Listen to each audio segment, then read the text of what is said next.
Involve है decision making. Decision making में कौन कौन से स्टेप्स इन्वॉल्व होते हैं? सेम कि जैसे जैसे एग्जाम आते जा रहे हैं ना,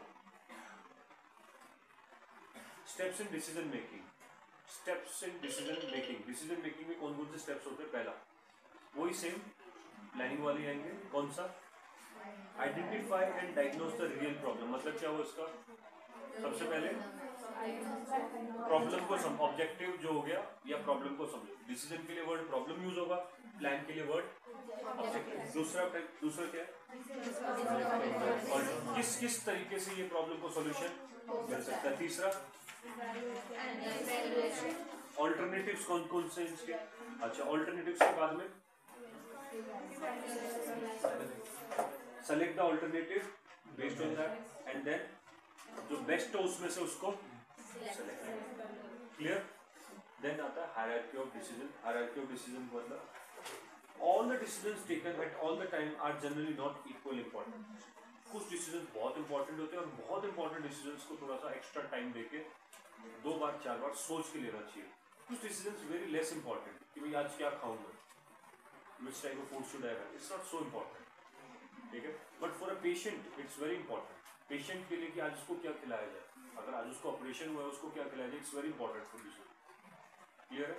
तो डिसीजन जितने इंपॉर्टेंट है उसको इतना टाइम देना चाहिए सोचने के लिए, उतने आपको स्टेप्स स्ट्रिक्टली फॉलो करने चाहिए। और अगर इसमें इंपॉर्टेंट नहीं है तो उस पर आप समय कम देके डिसीजन ले सकते हो क्योंकि रिस्क इन्वॉल्व कम।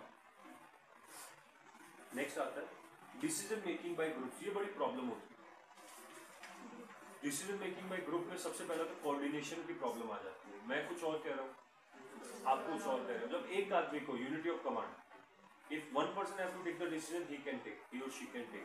पर सर बहुत सारे आ जाते हैं ना, जब डिसीजंस लेने में दिक्कत आती है कि नहीं। Decision making by the groups is not rare thing observe in the business operation. Board meeting, committee, staff meeting and conference provide examples of decision making by groups. Board of directors, share holders मिलकर डिसीजन लेते हैं ना, ये कुछ examples होते हैं।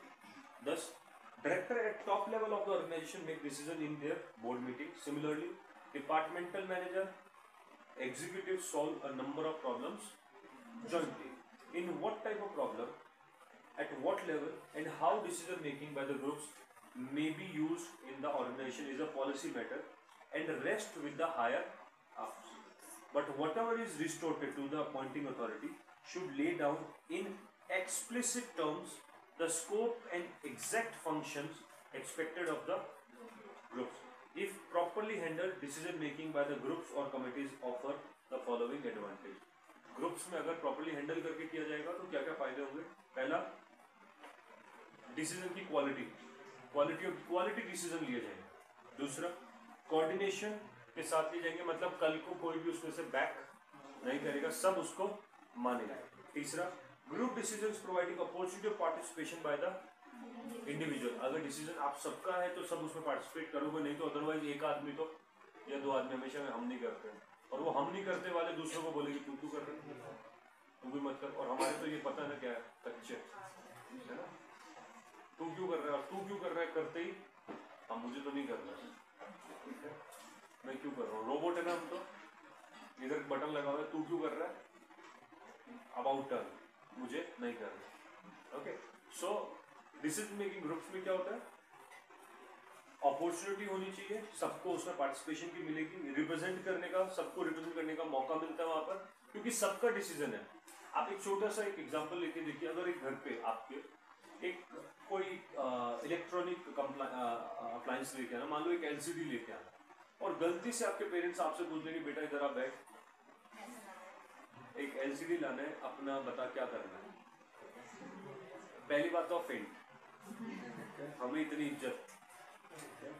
दूसरी बात, मान लो गलती से डाइजेस्ट हो जाए, ठीक है, तो आप पूरा रिसर्च, ठीक है, एक एक चीज ढूंढ के, चलिए ये चीजें देख लो, मतलब suppose if you are sibling as well elder, तब ये सिचुएशन थोड़ी सी आपको लगता है मुझसे कैसे पूछा जा रहा है।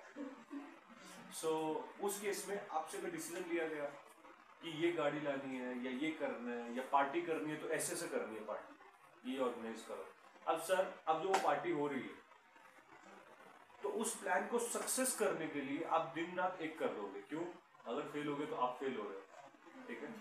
काम वो कर रहे हैं, उनका काम है, डिसीजन आपसे पूछा गया है, हुआ वही है जो उन्होंने किया, थोड़ा सा आपसे पूछा गया। डोंट यू थिंक आप उसमें हार्डवर्क करोगे फिर? क्योंकि आपकी इन्वॉल्वमेंट है, सेंस ऑफ बिलोंगिंगनेस आ गई उसमें, कुछ ना कुछ अटैचमेंट है ना? और वही अगर आपसे पूछा ना जाए तो कपड़े तैयार होकर 7 बजे की चीज में 8:30 पहुंचेंगे मेहमानों की तरह, है ना? और अदरवाइज 7 बजे की पार्टी में 5 बजे वहां पर डेकोरेशन करवा रहे होंगे। समझ आया? तो डिसीजन मेकिंग इन्वॉल्वमेंट से फायदा क्या होता है? आप उसमें पार्टिसिपेशन करते हो। बाद में अगर छोटा सा भी पूछ लिया जाएगा ना कि ऐसा क्या करना है, you start participating in that. And it provides opportunity for training of the employees and their development as a future decision maker. ये ट्रेनिंग नहीं है कि फ्यूचर के मैनेजर बनोगे आप, डिसीजन ले पाओगे तो। Of course, a group decision in making is not free from limitation. मतलब ऐसा नहीं समझे ग्रुप डिसीजन बहुत आसान है, बहुत मुश्किल होता है ये। सबसे पहला, it is costly, well time consuming, क्योंकि एक आदमी को लेना तो ले लिया, 2, 5, 10 को लेना, सबको मनाना, मिलना, समय नहीं है हमारे पास, ठीक है? More often differences in opinion, पता है ये क्या होता है? मैं नहीं मानता ये चीज, ये difference of opinion. Then it is observe that group decision helps member to avoid evade their individual responsibilities. Group decision है ना, हम क्यों करें, सब करेंगे ना, मतलब समझ आया? ग्रुप डिसीजन है जो जनरली क्या होता है, हाँ डिसीजन हो गया ना, करने दो इनको, कर लेंगे अपने। यही तो होता है, जैसे ग्रुप में आपका डिबेट होता है, गेम होता है, तो क्या हो रहा होता है पता है? ठीक है, 2-3 जने वो डिबेट कर रहे होते हैं, बाकी क्या ग्रुप कर रहे हैं, करने तो हम क्यों ये वेस्ट क्यों करें, लिमिटेड है, ठीक है?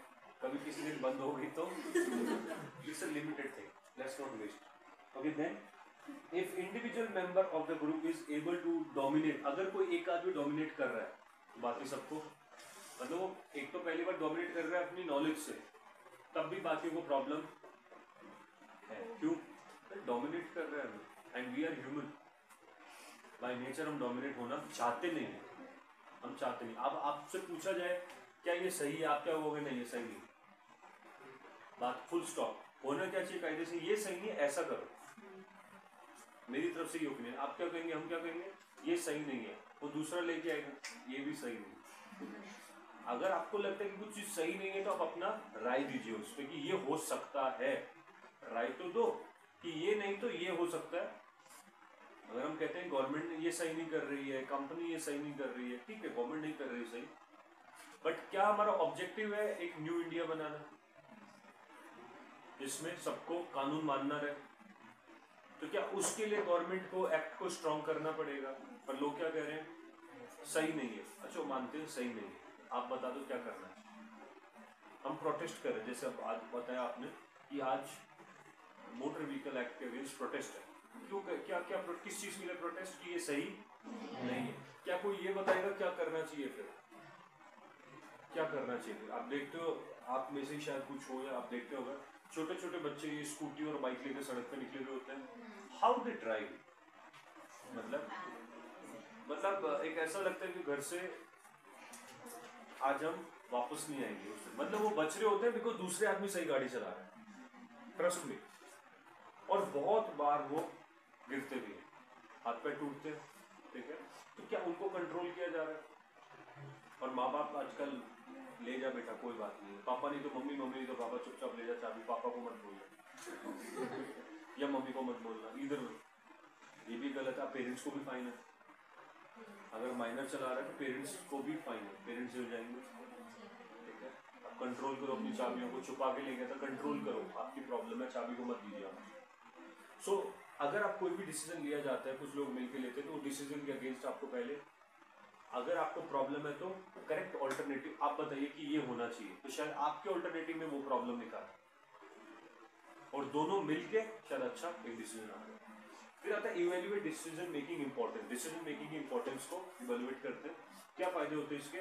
साइज और length of commitment. If the decision commits the enterprise to heavy expenditure of the fund or to an important decision, or the commitment can be fulfilled by the over a long period, it should be subject to suitable attention at the upper level management। समझ आया जो मैंने थोड़ी देर पहले बोला?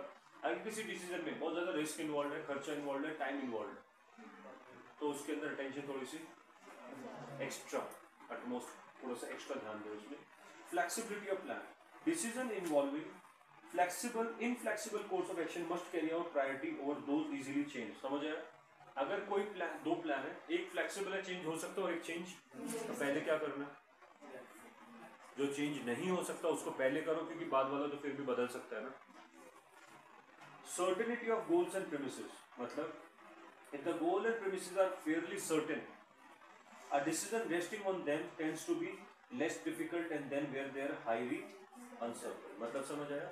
अगर गोल certain है तो डिसीजन में दिक्कत नहीं है। Quantifiability of variables, where the goal inputs parameter and variable can be accurately quantified, मतलब आप सही से उनको जज कर सकते हो या नियरेस्ट कर सकते हो, एग्जैक्ट तो नहीं कर सकते रिसोर्सेज को। The importance of decision other things remain the same tends to be less than where input were difficult. अगर आपने किसी डिसीजन को लेते वक्त उसमें जो रिसोर्सेज काम आने वाले हैं उनको सही से एक्यूरेटली मेजर कर लिया कि इतने चाहिए, तो डिसीजन लेने में दिक्कतें